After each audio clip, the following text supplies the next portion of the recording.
Captain John Liebert stood on the bridge of the Nemea, hands clasped behind his back, his dark eyes fixed on the swirling patterns of hyperspace outside the main viewport. The hum of the ship's engines vibrated through the hull, a steady rhythm that gave the crew an odd sense of calm in the void of space. The distress call had come hours earlier, a signal from a supposed Allied vessel in an unexplored sector near the outer rim. The ship's name wasn't familiar, but the signature's encryption was undeniably human. They had to respond. They always did. "Entering Haricon system in 30 seconds, Lieutenant Broadbent called out from navigation, while adjusting the ship's trajectory with the knowledge born from years of practice. "Haricon," muttered Corporal Zhao, leaning back in his chair at the comm station. "The name alone sounds like a place you don't want to visit." "Dry, rocky, and completely uninhabitable," quipped Dr. Andrea Lin, the ship's medical officer, from her station near the aft. "Sounds like my last camping trip." The bridge erupted in subdued laughter, even Liebert allowing the faintest smile to tug at the corners of his mouth. The Nemea's crew was hardened by countless missions, but humor was their shield against the void. "Focus," Liebert said, his voice calm but firm. The humor subsided instantly. "We have a distress call to answer. I want every system on high alert when we drop out of hyperspace. If this is a trap, I don't intend to walk into it blind." "Aye, sir," came the chorus of responses. Zhao adjusted his headset, while Gunnery Officer Mendoza ran diagnostics on the ship's weapon systems. At the far end of the room, Engineer Clark muttered something under her breath, her eyes locked on the fluctuating reactor output. "Think this one's for real?" Clark called over her shoulder, her tone more curious than skeptical. Liebert turned, giving her a faint smirk. "We don't jump into unknown space for ghost signals, Clark. If it's a prank, someone's getting court-martialed." A ripple of low laughter spread across the bridge, easing some of the tension. It wasn't uncommon for distress signals to be misfires or glitches, but this one felt different. It had come through clean, consistent, too intentional to ignore. "Dropping in 3, 2, 1, Zhao counted down, and the swirling patterns of hyperspace gave way to the vast black void, stars dotting the expanse like shards of broken glass. The planet Haricon loomed ahead, its surface a wasteland of jagged canyons and shifting dust storms. Orbiting the planet was the source of the distress signal, a solitary human ship, its darkened hull pockmarked with scorch marks and debris. "There it is," Broadbent said softly, his voice barely above a whisper. "Signals coming through strong. That's our ship." Liebert's eyes narrowed as he stepped closer to the viewport. The ship was unmistakably human in design, but its condition was worse than he had expected. "Visual on the distress signal origin," Broadbent confirmed. "It's the TSS Ardent. No visible power signatures except for the beacon. She's dead in the water." "Broadbent, hail them," Liebert ordered. "Let them know we're here." "Yes, sir." And Zhao worked his console, and the bridge fell silent as he initiated the transmission. The faint crackle of static filled the room, stretching on for several long seconds. "No response," Broadbent said, frowning. "Trying another frequency." Liebert exchanged a glance with Mendoza, who was already pulling up tactical overlays of the surrounding area. "Still nothing, Captain," Broadbent continued. "They're broadcasting the distress signal, but there's no response on any channel." "Hold us steady at 2 clicks out," Liebert ordered, his eyes locked on the Ardent. "Comms, open a channel, and keep it clean. I don't want them missing this if they're alive." Zhao nodded, leaning forward as he opened a channel. "TSS Ardent, this is the UES Nemea responding to your distress call. Do you read me?" Static crackled through the speakers, followed by a long silence. Zhao adjusted the frequencies, his brow furrowing. "Nothing, sir," he said, glancing back at Liebert. "Keep trying," Liebert replied, his tone steady. "Scan the ship. I want to know what we're dealing with." The Nemea's sensors swept over the Ardent, and the results began to scroll across the bridge monitors. Zhao shook his head, his brow furrowed. "No life signs.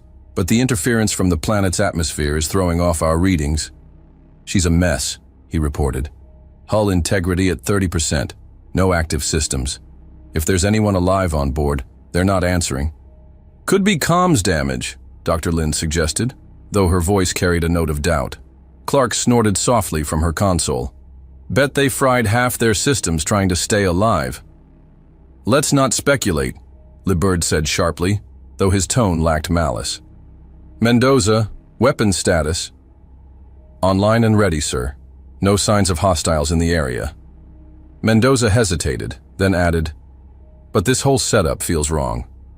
Agreed, Liebert muttered, stepping closer to the viewport. Something about the scene gnawed at the edges of his instincts. A derelict vessel this close to Harricon? A system no one had reason to approach? The pieces didn't fit. The hairs on the back of his neck prickled, a sensation he had learned to trust over decades of service. The ship was too damaged to be functional, yet its beacon had been activated with military precision. Captain, Broadbent said, his voice strained. The signal just cut out. Liberd's head snapped toward him. What do you mean, cut out? It's gone, sir. No warning, no interference, just gone. Before Liebert could respond, Zhao cursed under his breath. Contact! Multiple signatures, incoming at high velocity. The ship jolted violently, cutting him off. Alarms blared across the Nemia's bridge, and the view screen lit up with incoming contacts. A fleet of Krell ships, their angular insect-like designs glinting menacingly, dropped out of hyperspace in perfect formation.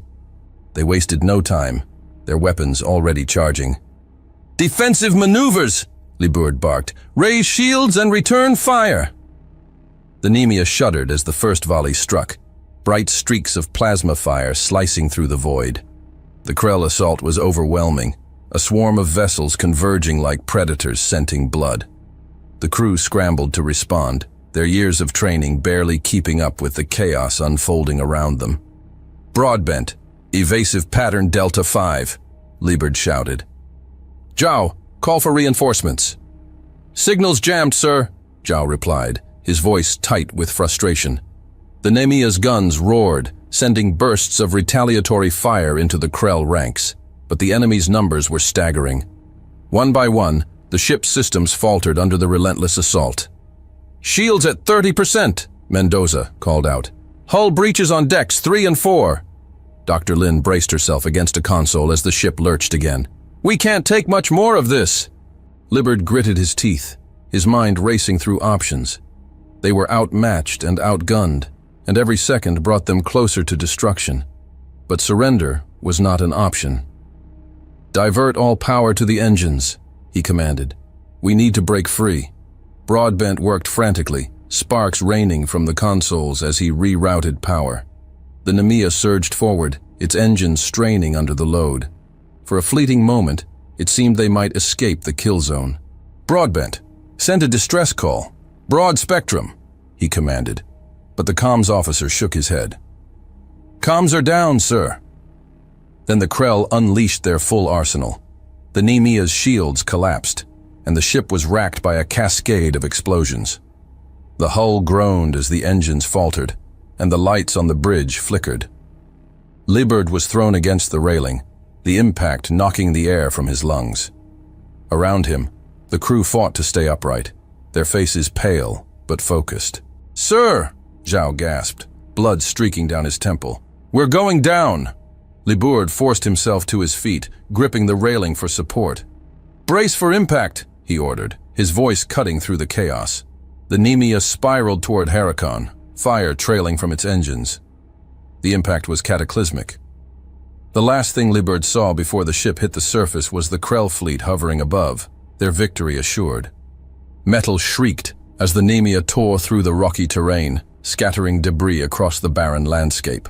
When Liebert awoke, he was lying in the dirt, the air heavy with the stench of smoke and burning metal. His body screamed in protest as he tried to move, sharp pain radiating from his ribs. He blinked, his vision clearing to reveal the shattered remains of the Nemia, around him a twisted graveyard of steel and ash. Bodies lay motionless amid the debris, Broadbent, Zhao, Lin, Mendoza, Clark, their faces frozen in expressions of fear and determination. Liebert's heart clenched, but there was no time to grieve. In the distance, he saw movement. The Krell had begun to descend, their figures silhouetted against the harsh glare of Harakon's sun. They moved with purpose, scavenging the remains of the Nemea with a cold, robotic manner. Liebert's hand brushed against something solid. He looked down to find a shard of metal, jagged and sharp. It wasn't much, but it was a start. Liebert gritted his teeth, forcing himself to his feet. Blood trickled down the side of his face, but he ignored it. Alone, on a hostile planet, surrounded by enemies, Captain John Liebert did the only thing he could. He prepared to fight. He was alive, and that was their mistake. John Liebert scanned his surroundings, forcing his mind to cut through the fog of pain. And then he noticed the shrapnel embedded in his body, a grim reminder of the violence that had brought him here. He clenched his jaw, biting back a wave of nausea that threatened to overwhelm him. His injuries would slow him, but they wouldn't stop him. Not yet. The Krell might have outgunned the Nemea, but they'd made one critical error. They hadn't made sure he was dead. John's breath hitched as movement caught his eye. In the distance, Krell soldiers moved among the ruins, focused on the primary wreckage, where the bulk of the ship's systems and supplies were likely concentrated. For now, they hadn't reached this isolated pocket of debris, and Liebert wasn't about to waste the opportunity. He reached for the small first aid kit sewn into his uniform, a compact, standard-issue box designed for emergencies. His fingers fumbled against the latch, the broken arm making even this basic task agonizing. He hissed through gritted teeth as he finally flipped it open, revealing its contents. Grabbing a nano bandage, he braced the kit against his knee. Every movement sent sharp pain radiating from his arm, but the bleeding was the greater threat. He worked with his uninjured hand to press the bandage over the wound. The device activated instantly, sealing the area around the shrapnel and stopping the blood flow. He leaned back briefly, his breath coming in short gasps. The pain was merciless, but extracting the shrapnel could wait. Right now, survival was all that mattered.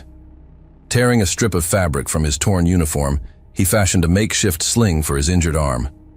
Using his teeth and his uninjured hand, he managed to rip free a piece long enough. Wrapping the cloth over his shoulder and around his torso, he secured it tightly with his free hand. The process was clumsy and torturous, but the sling held. Keeping low to the ground, he began to move, his boots crunching softly against the gritty soil. The jagged rock formations nearby cast shifting shadows, offering brief moments of cover. Every step felt like a gamble, the Krell patrols spreading out in disciplined formations as they scoured the crash site. He needed to stay out of sight, and fast. Ahead, a series of jagged cliffs loomed, their surfaces marked by cracks and crevices that hinted at hidden caverns within. It was his best chance. He shifted his weight onto his good leg and pressed forward, keeping his movements deliberate and controlled. The sound of his own breathing seemed deafening in the eerie quiet of the wasteland. The entrance to the cavern was narrow, barely wide enough for him to squeeze through. The rock scraped against his shoulders as he slid inside, the temperature dropping sharply as the light faded. He allowed himself a brief moment to exhale, his back pressing against the cool stone. Safe, for now. John's hand drifted to his chest pocket, pulling out the small survival kit again. This time he retrieved a mini torch and a single dose of pain suppressant. The suppressant would dull the pain quickly, but it wouldn't restore his strength, and strength was something he couldn't afford to lose. Not now. The torch's faint beam illuminated jagged mineral deposits, their edges glinting in the darkness. The damp air carried the soft sound of trickling water, but this was no time to explore. Staying ahead of the Krell was all that mattered. Forcing himself to his feet, he turned his attention back to the wreckage. From his vantage point at the cavern's entrance, he could see the Krell patrols growing more aggressive, their movements punctuated by bursts of alien chatter. They were closing in. If he was going to turn the tide, he needed resources, and there was only one place to find them. Using the terrain to his advantage, John slipped from the cavern under the cover of dusk.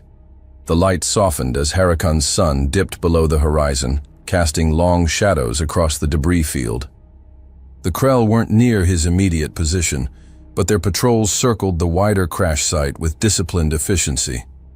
Though advanced, their technology seemed hampered by Harakon's atmosphere, forcing them to rely on visual sweeps instead of heat scanners. Their faintly glowing armor, bioluminescent in the dim light, gave away their movements, making them easier to track. For now, the patrols remained at a distance, but John knew even a small misstep could draw them closer. He moved with painstaking care, his footsteps muffled by the soft soil. The remains of the Nemea loomed ahead, its once proud form now a shattered husk. He approached what had once been the ship's engineering bay, his eyes scanning for anything salvageable. The Krell had clearly been through here, but they'd underestimated the value of what they left behind. A faint glow caught his attention. A terminal, barely functional, its screen flickering like a dying ember. John crouched beside it, his fingers brushing over the cracked surface. He worked quickly, bypassing damaged systems and redirecting power from an auxiliary battery he'd scavenged earlier. The screen stabilized, and lines of code scrolled across it. "Come on," he muttered under his breath, while working the commands. The Krell had corrupted parts of the system, but the core remained intact. He navigated to the comms array, his training kicking in as he encrypted a distress signal. The codes he used were old, outdated, but they carried a signature the fleet would recognize. The signal pulsed once, then again, its faint transmission cutting through the void. It wasn't much, but it was a start. He leaned back, exhaling slowly as the weight of the moment settled over him. Help might be days or weeks away, but at least he'd made his voice heard. A sharp sound snapped him out of his thoughts. Footsteps, heavy, deliberate. The Krell were closer than he'd realized. He killed the terminal's power and slid back into the shadows, his heart pounding in his ears. He retreated to a nearby outcropping, scanning the terrain for something, anything that could give him an edge. His eyes landed on a piece of the Nemea's hull, warped but intact. Dragging it toward him, he worked quickly, his mind racing. If he could control the Krell's approach, he could turn the fragment into a weapon. Using exposed wiring and a damaged capacitor, he rigged the hull into a crude, unstable trap. It wasn't much, but it would have to do. He positioned it at the entrance of a narrow pass, carefully aligning it to funnel the Krell toward the device. All he needed now was bait. John angled the light from his torch with a shard of reflective glass, creating a faint glimmer near the trap. It was a risk, but one he had to take. Then, gripping his improvised blade tightly, he retreated to a higher vantage point to wait. Minutes dragged like hours as the Krell approached, their alien voices murmuring in low, guttural tones he couldn't understand. Their bioluminescent armor flickered faintly as they advanced, weapons raised. The first stepped into the pass, followed by another, then a third. He waited until they were all within range. The trap detonated with a deafening roar. The capacitor overloaded, releasing a violent burst of energy that hurled the Krell against the rocks like broken marionettes. Their cries were silenced instantly. John didn't hesitate. He descended into the chaos like a predator, his blade slicing through the survivors before they could recover. Each movement was calculated, brutal, and final. When the dust settled, he stood amid the carnage, his chest heaving with exertion. Krell bodies lay scattered around him, their glowing armor dimming as life ebbed away. He stared at them for a moment, his expression grim. This was only the beginning. He turned toward the wreckage, the faint light of the terminal still visible in the distance. The Krell weren't done searching, and neither was he. The air hung heavy with the acrid scent of burning circuitry and scorched flesh. John knelt beside one of the fallen Krell, his hands moving quickly as he stripped its body of anything useful. Their weapons were sleek and alien, their grips awkward in his human hands, but they were far more advanced than his crude blade. He examined the rifle-like device, testing its weight before slinging it over his shoulder. A belt of strange, cylindrical charges, likely grenades, was secured around his waist. "That's better," he muttered to himself, his voice hoarse from the smoke and exhaustion. The Krell's armor still pulsed faintly, casting an eerie glow on their lifeless forms. John's stomach turned, but he forced himself to focus. He couldn't afford hesitation, not here, not now. He moved methodically, gathering supplies and committing the terrain to memory. The pass where he'd set the trap was narrow, flanked by jagged rocks that created natural choke points. As the night deepened, John retreated to higher ground, a cluster of rocky outcroppings that offered a panoramic view of the wreckage below. He crouched low, his silhouette blending into the uneven terrain. The Krell patrols were more active now, their movements sharper, more urgent. They'd found the aftermath of his ambush. Through the scope of a scavenged Krell weapon, he watched them work. Their search patterns were disciplined, but their body language betrayed unease. They moved in tighter formations, their weapons sweeping in synchronized arcs. Occasionally, one would glance over its shoulder, as though expecting to find the predator lurking in the shadows. John allowed himself a faint, grim smile. They were beginning to feel it, the subtle shift from hunter to hunted. He spent hours observing, tracking their routes and identifying weak points. They returned to the same locations with predictable regularity: the main wreckage of the Namia, a cluster of supply caches they'd established, and a central point where a larger group gathered around what appeared to be a command node. Their movements followed a rhythm, one he could exploit. At dawn, John descended from his vantage point, his path taking him back through the debris field. He moved cautiously, his senses heightened. The Krell's presence was thicker here, their guttural voices audible over the distant hum of scavenged equipment. He kept to the shadows, his body pressed low against the jagged rocks. Near the ruins of the Nemia's engineering section, he found what he was looking for: the remainders of the ship's auxiliary power systems. The Krell had stripped most of it, but they'd overlooked a cluster of unstable reactor cores partially buried beneath a collapsed bulkhead. John's lips pressed into a thin line. This would do. With trembling hands, he wedged a shard of metal into the reactor's casing, the faint glow of its core spilling out like liquid fire. It was depleted, unstable, but unstable was exactly what he needed. John scavenged wires, capacitors, and a handful of shattered fuel cells, his mind piecing together the components of a crude explosive. The process was grueling. His hands trembled from exhaustion. The nano-bandage on his side, once tightly sealed, was now loosening under the strain. Blood seeped through, a stark reminder that his efforts were pushing his body beyond its limits. Sweat dripped into his eyes, stinging, but he didn't stop. He couldn't. By the time he finished, the device was primitive but functional. A single trigger mechanism, rigged to detonate on impact, was housed within a fragment of the ship's hull. He hefted it carefully, testing its weight. It wasn't elegant, but it would be enough to disrupt the Krell's operations. He secured the explosive to his pack and moved on. The first explosion tore through the Krell supply cache with a concussive force that rippled across the arid landscape of Harakon. John watched from a ridge, his body pressed low against the jagged rocks. Flames licked the edges of the wreckage, sending plumes of acrid smoke spiraling into the dusty sky.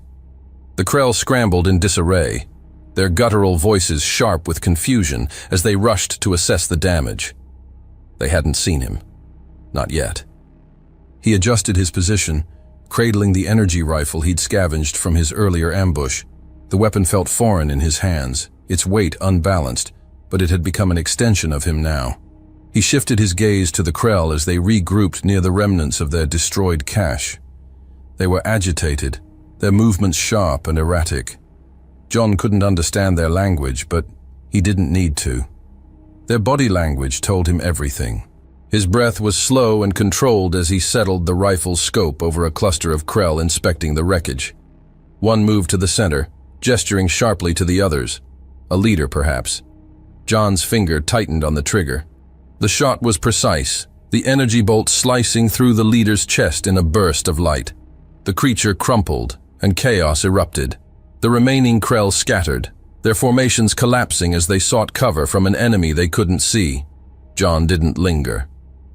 He slid back down the ridge, using the natural terrain to mask his retreat. Every movement calculated. He had no intention of being caught. By the time the sun dipped below the horizon, John had launched 3 more strikes. Each one targeted a critical resource: a power relay, a secondary supply cache, and an equipment station where the Krell had begun assembling makeshift defenses. The Krell were responding, but they were too slow to stop him. As he moved through the shadows, John's mind raced. He'd been studying their movements for 2 days, watching how they communicated, how they reacted. Their rigid, hierarchical structure made them predictable, and predictability was a weakness he could exploit.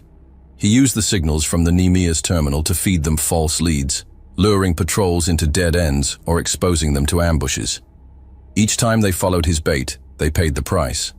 The Krell were beginning to fracture. John could see it in the way they moved, their formations growing tighter, their gestures more frantic.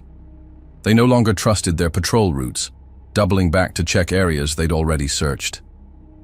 Occasionally, one would break formation entirely, darting into the shadows as if fleeing an unseen predator. John capitalized on every mistake. He struck at night, using the cover of Harakon's relentless dust storms to obscure his movements. His attacks were swift and brutal. A volley of rifle fire, a grenade hurled into a cluster of soldiers, a tripwire rigged to a salvaged capacitor. Each encounter left the Krell more disoriented, more paranoid. The toll on John's body was mounting. His injuries were a constant reminder of how close he was to the edge.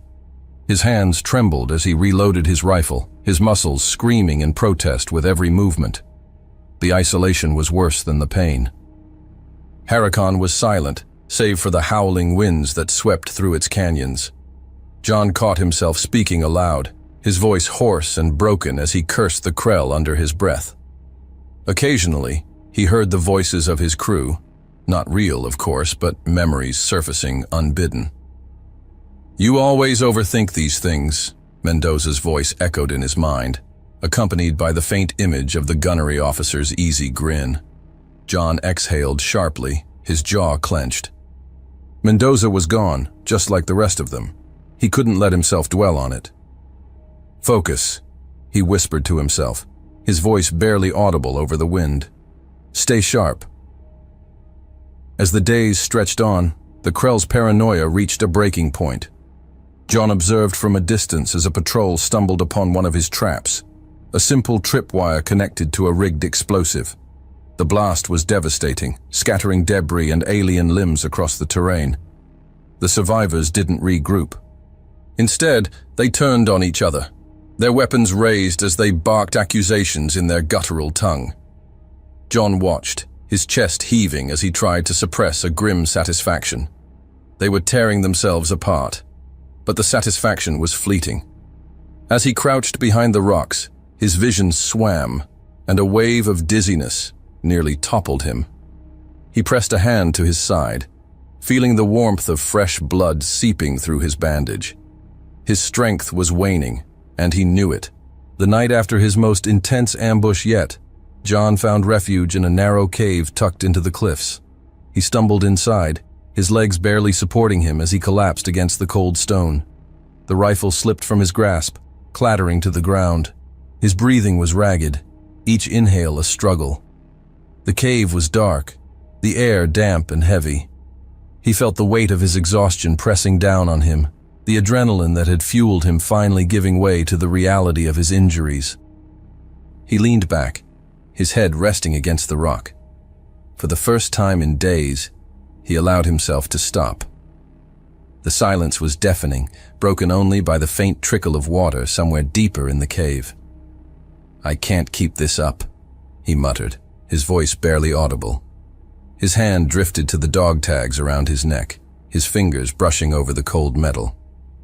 "You hear that, Mendoza? Clark? I can't keep this up." He closed his eyes, the faces of his crew flashing through his mind. Their laughter, their voices, their determination, they were all gone, but they were with him still. They had to be. Just a little longer, he whispered, though he wasn't sure if he was talking to them or to himself. As exhaustion claimed him, John's grip tightened around the rifle at his side. The Krell might have had the numbers, the technology, the resources, but they didn't have what he had. They didn't have the ghosts. The cave was suffocatingly quiet, but John Liebert's mind was anything but. He had barely succumbed to exhaustion when a voice jolted him awake, a familiar one.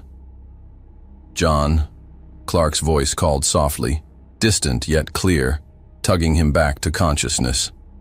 His eyes snapped open, his back still pressed against the cold stone. The rifle remained on his lap, his grip loose but instinctively ready, his fingers brushing the trigger. He shifted closer to the entrance, his gaze locking onto the jagged expanse of Huracan's desolate terrain. The Krell had changed their behavior. He'd seen it in their patrols, tighter formations, more coordinated movements.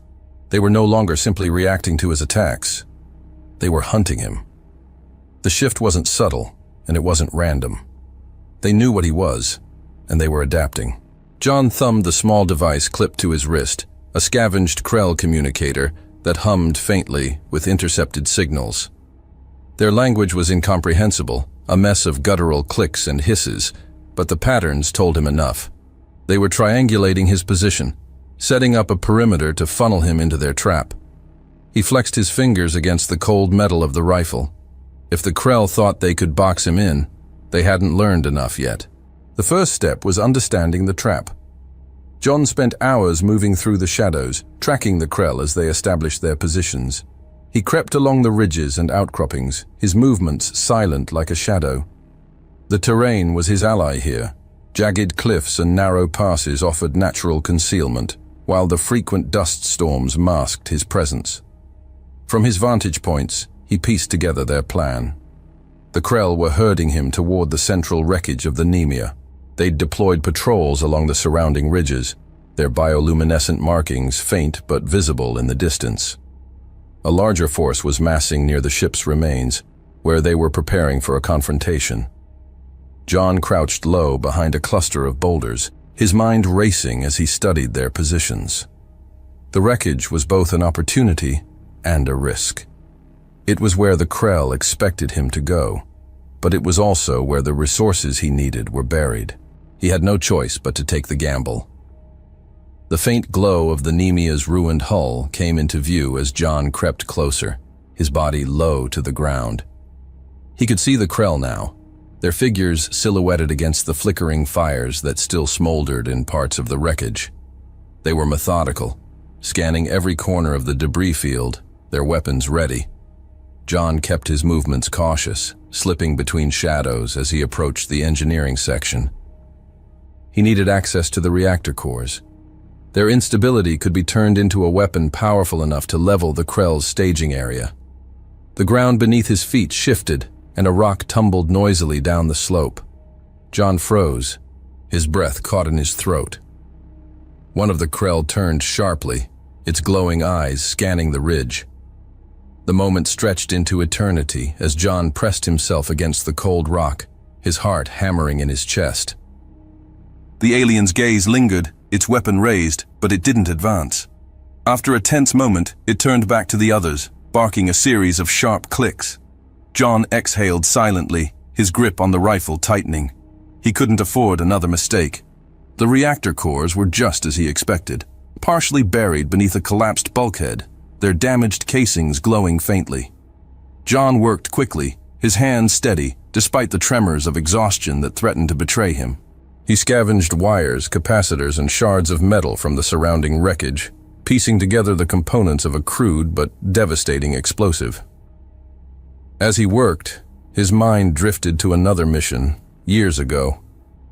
A jungle planet, thick with humidity and hostile fauna. His unit had been surrounded, pinned down by enemy forces with no clear path to safety. It had been John who'd devised the plan, using the environment to set traps and draw the enemy into ambushes. They'd called him reckless then, but it had worked. They'd survived. Most of them. "You can do this," he muttered under his breath, his voice barely audible. You've done it before. The explosive device was nearly complete, a cluster of reactor cores rigged to detonate on a remote trigger. It wasn't sophisticated, but it didn't need to be. It just needed to work. The Krell's movements grew more focused as the night deepened. John could see them regrouping near the central wreckage, their patrols converging into a single force. They were closing the net, confident their trap was ready. But they hadn't accounted for his trap. John positioned the explosive at the heart of the wreckage, concealing it beneath a pile of debris. He rigged the trigger to a scavenged comm relay, its signal programmed to detonate the device on his command. The blast radius would be devastating, enough to cripple the Krell's central force and throw their operation into chaos. He retreated to a ridge overlooking the wreckage, his body low to the ground as he observed the Krell. They were gathering now, their leaders barking commands as the soldiers fanned out across the debris field. John's fingers hovered over the relay, his pulse steady despite the tension coiling in his chest. From his vantage point, John watched as the Krell moved into position, their figures clustering near the explosive's concealed location. He could see the faint, bioluminescent streaks of their armor, the steady rhythm of their movements. They were confident. They believed they were in control. John's lips pressed into a thin line. They were wrong. The dim light of Harakon's twin moons illuminated the armors of the Krell clustered around the wreckage of the Nemea. John's fingers hovered over the comm relay. The faint hum of its signal felt almost alive against his fingertips. His pulse slowed, his breath steadying as he centered himself. His eyes locked on the center of the gathering, where the Krell leaders had unknowingly positioned themselves directly over his concealed explosive. He pressed the trigger.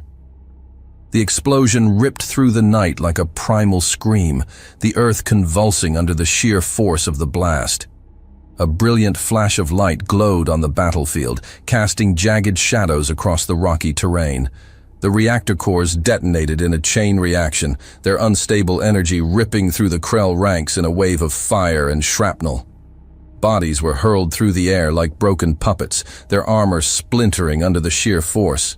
From his vantage point, John watched the carnage unfold.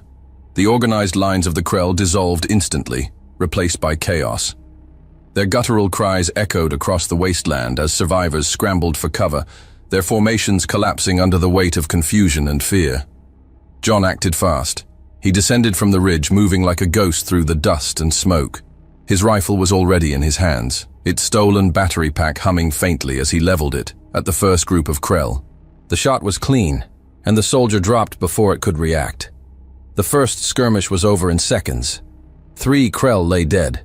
John scavenged quickly, his hands moving fast and confident as he stripped them of weapons and ammunition.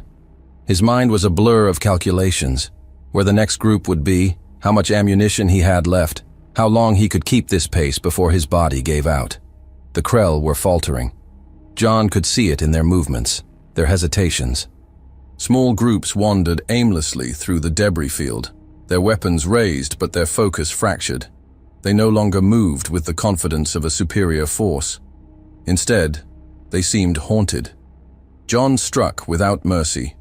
A group of 4 Krell soldiers patrolling the western edge of the wreckage fell victim to one of his traps. A stolen explosive that left their bodies hurled against the rocks in a twisted tangle of limbs and shattered armor. Another group near the collapsed engineering bay fared no better. John used the terrain to his advantage, circling around them and picking them off one by one. His rifle spat bursts of energy, each shot finding its mark before the Krell could react. By the time they realized what was happening, half their number lay dead. But John's body was beginning to betray him. His injuries, ignored for too long, were catching up. Every movement sent a lance of pain through his side, the hastily applied bandage soaked through with blood. His breath came in short, ragged gasps, and his vision blurred at the edges. He stumbled as he moved between positions, his balance faltering on the uneven terrain. He pressed on. The Krell were collapsing. Their patrols no longer coordinated, their attempts to regroup undermined by paranoia and exhaustion. John could hear their frantic chatter through the communicator strapped to his wrist, the patterns disjointed and chaotic. They seemed to spoke of a ghost, or something like that, among the wreckage. The word repeated in their guttural tones, their fear visible even through the alien dialect. John smiled grimly. Let them think he was a ghost. The final confrontation came near the central wreckage. A cluster of Krell, perhaps the last cohesive unit, had barricaded themselves near what remained of their command node. John watched from the shadows, his breathing labored as he assessed the situation. There were too many for a direct attack. He reached into his pack, pulling out one of the last grenades he'd collected from his attacks. The device felt heavy in his hands, its alien design unfamiliar, but intuitive enough. He armed it with a flick of his thumb, the faint hum of its charge vibrating through his fingertips. With a deep breath, he hurled the grenade toward the barricade. The explosion was instantaneous, the shockwave tearing through the Krell's defenses and scattering their ranks. John moved in the chaos, his rifle snapping to his shoulder as he picked off the survivors. His movements were slower now, less precise, but every shot counted. A Krell soldier lunged at him from the smoke, its blade flashing in the dim light. John twisted to avoid the strike, but the movement was sluggish, and the blade caught his arm, slicing through fabric and skin. He cried out, the pain searing, but he drove his own blade into the creature's chest, his strength fueled by sheer determination. Broadbent, Zhao, Lin, Mendoza, Clark. Their names echoed in his mind like a mantra, tethering him to the moment, driving him forward. When the dust finally settled, silence blanketed the battlefield. John stood alone in the wreckage, his breaths ragged, his frame trembling under the weight of exhaustion and victory. Blood dripped from the wound on his arm, pooling at his feet. He swayed, his vision narrowing as the edges of the world blurred. As he stumbled toward the nearest console, his steps faltered. For a moment, he could see them, his crew. Broadbent leaning against a console with a wry grin, Mendoza tightening a strap on her gear, Zhao and Lin whispering about some joke he'd never understand, and Clark furrowing her brow, always ready for the next problem to solve. They weren't real. He knew that. But in the haze of pain and exhaustion, their presence steadied him. His hands shook as he accessed the comms array, his fingers fumbling over the keys. The encrypted signal pulsed weakly, the last fragment of the Nemia's strength carrying his message into the void. "This is Captain John Liberd," he rasped, his voice barely audible. "Harakon. Coordinates. Enemy. Send help." His vision swam, the edges of the console fading into darkness. He collapsed to the ground, the cold metal of the deck pressing against his cheek. His breathing slowed. The faint hum of the comms array and the imagined murmur of his crew the last sounds he heard before the darkness claimed him. Unbeknownst to John, the initial distress beacon he'd managed to send days earlier had reached the fleet. Though faint and fragmented, its encryption conveyed enough urgency that Command mobilized a reconnaissance team. They had been closing in on Harakon for the last 24 hours, triangulating the signal, their arrival delayed by the need to evade Krell patrols scattered along the outer rim. The air above Harakon trembled as the first human vessels broke through the planet's atmosphere. Their sleek hulls glinted in the light of the twin moons, a sharp contrast to the jagged desolation below. Engines roared, cutting through the choking silence that had engulfed the wreckage of the Nemia.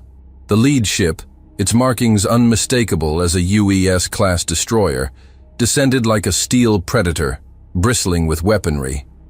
On the ground, the remaining Krell froze. The alien soldiers, already battered and disorganized from John's relentless assault, turned their bioluminescent heads skyward. Their guttural chatter rose in pitch, frantic and sharp. The organized retreat they had been attempting to orchestrate dissolved in an instant as the reality of their situation became clear. Reinforcements had arrived, but not theirs. John Liberd lay motionless in the ruins of the Nemia, his body barely visible beneath a tangle of debris and ash. The faint hum of the comms array still pulsed beside him, a flickering beacon in the chaos. The first explosion jolted him awake. The sound was deafening, a thunderous roar that shook the ground beneath him. Through the haze of pain, John registered the distant, unmistakable crack of human railguns. A second explosion followed, then a third, each one closer than the last. He blinked, his vision swimming as shadows moved across the smoke-filled sky. He wasn't sure if he was dreaming until the distinct, clipped cadence of a human voice crackled through his communicator. "This is Admiral Kinnear of the UES Gaia to all ground units. Target Krell positions and engage on sight. No quarter." Relief washed over John like a tide. They'd heard him. They'd come. The Krell's retreat turned into a rout as the first wave of human dropships touched down. Soldiers in dark, angular armor poured from the ships, their movements precise and unrelenting. Plasma bursts from Krell rifles lit up the battlefield, but the humans returned fire with a ferocity the aliens couldn't match. High-energy railgun rounds tore through Krell formations, scattering bodies and shrapnel in their wake. Overhead, fighter craft screamed through the skies, strafing Krell positions with pinpoint accuracy. The ground shook as heavy ordnance rained down, tearing apart the barricades the aliens had so hastily constructed. The Krell's bioluminescent markings, once a sign of their strength, now flickered erratically as panic spread through their ranks. From the cockpit of her dropship, Lieutenant Commander Maria Ray surveyed the battlefield. Her sharp green eyes narrowed as she studied the tactical display, the Krell positions blinking red against the map's glowing grid. She keyed her comms, her voice calm but firm. "Bravo, team. Secure the central wreckage. Alpha, push forward and clear the ridge. No stragglers." Near the central wreckage, the Krell's desperation reached its peak. Their soldiers broke formation, abandoning equipment and weapons as they fled toward the surrounding cliffs. Those who remained tried to hold their ground, their guttural cries defiant as they fired blindly into the dust-choked air. It wasn't enough. A hail of human fire cut through their ranks, the soldiers of the UES Gaia moving with ruthless precision. One by one, the Krell fell, their superior numbers rendered meaningless by the sheer ferocity of the human assault. "They're breaking," called a voice through the comms. "We've got them pinned." "Finish it," Ray ordered. Her ship hovered above the battlefield, its thrusters kicking up clouds of dust as it descended. "Secure the area and locate Captain Liebert." John's world was a blur of sound and shadow. He barely registered the approaching footsteps, the muffled shouts that pierced the haze. A hand gripped his shoulder, firm but careful, and he felt himself being lifted. Voices swirled around him, fragments of conversation he couldn't quite piece together. "Found him!" someone shouted. "He's alive, but barely." "Get a medic over here now!" John's head tilted weakly, his vision fading in and out as he caught fragments of movement, soldiers in dark visors, the fires of battle still dancing in their reflections, every motion executed with efficiency. He felt a needle prick his arm, a rush of cold spreading through his veins as his breathing steadied. "Hang in there, Captain," said a voice close to his ear. It was calm, authoritative, a medic, judging by the tone. "You're safe now. Broadbent, Zhao, Lin, Mendoza, Clark, safe." The word lingered in John's mind, a fragile concept he hadn't allowed himself to entertain until now. The Krell were shattered. The few survivors scrambled toward the cliffs, abandoning weapons and hope alike, their retreat echoing with guttural cries of panic. Human forces pursued them briefly before pulling back, their focus shifting to securing the battlefield. The wreckage of the Nemea was now under human control, its jagged silhouette standing as a testament to the cost of survival. The battlefield was eerily quiet now, save for the hum of engines and the muffled footsteps of soldiers moving through the wreckage. What was left of their forces, scattered bodies, shattered equipment, and broken morale, was a stark testament to their defeat. Human soldiers moved methodically, securing the field. Groups of engineers worked to dismantle Krell equipment and recover whatever could be salvaged from the ruins of the Nemea. Others escorted the surviving Krell prisoners toward the massive UES Gaia, their weapons ready but lowered. The captured aliens moved sluggishly, their glowing armor dim, their heads bowed in defeat. Amidst the controlled chaos, a team of medics crouched over John Liebert, working quickly to keep him alive. His breathing was shallow, his face pale and his pulse weak, but he was hanging in there. One of the medics, a young man with a grim expression, adjusted an IV while speaking to his colleague. "Vitals are weak, but stable. We need to get him to the med bay on the GEA before his blood pressure crashes." "Clear a path," the other medic barked, waving at nearby soldiers to give them space. Together, they lifted John onto a stretcher, careful not to jar the deep wounds that criss-crossed his torso and arms. John's eyelids fluttered, and he stirred slightly, his lips moving in a faint murmur. The medic closest to him leaned in, her brow furrowing. "Captain Liberd, can you hear me? You're safe now. Just hold on." John's eyes opened, barely, his vision swimming. His voice was hoarse, barely audible. "Don't forget the Krell." The medic gave him a tight smile. "Don't worry, Captain. We've got it under control." The procession to the GEA was steady and methodical. Human soldiers marched in formation, flanking the line of Krell prisoners. Medics carried John on a stretcher toward the waiting dropship that would ferry him to the medical frigate. The tension of battle had dissipated, replaced by the disciplined rhythm of a victorious army securing its hold. As they neared the dropship's ramp, one of the Krell at the front of the prisoner line stopped abruptly. Guards barked orders, shoving the alien forward, but it hesitated, turning its elongated head toward John. Its multifaceted eyes glinted faintly in the dim light, and its mandibles twitched as it spoke in a low, guttural tone. The medic beside John activated the Krell translator. The alien's clicks and hisses transformed into human words. "You were alone," the Krell said, its tone thick with disbelief. "One human did all this." John's heavy-lidded eyes opened slightly. His voice was hoarse but steady as he met the alien's gaze. "We're humans," he said. "Broadbent, Zhao, Lin, Mendoza, Clark. We never give up, and we never forget." The Krell tilted its head, mandibles twitching as if it was weighing his words. But the guards didn't give it time to linger. A sharp command sent the alien forward, and the moment passed. John was carried into the dropship as the ramp sealed shut behind them. The engines roared, lifting the craft off the planet. Through a small viewport, he caught a glimpse of Harakon fading beneath a haze of smoke and ash, the jagged wreckage of the Nemea barely visible amid the desolation. By the time the dropship docked with the Gaia, the flagship was already in orbit, its position commanding a view of the scarred planet below. John was rushed into the medical bay, where the sterile, controlled environment contrasted starkly with the chaos he'd endured.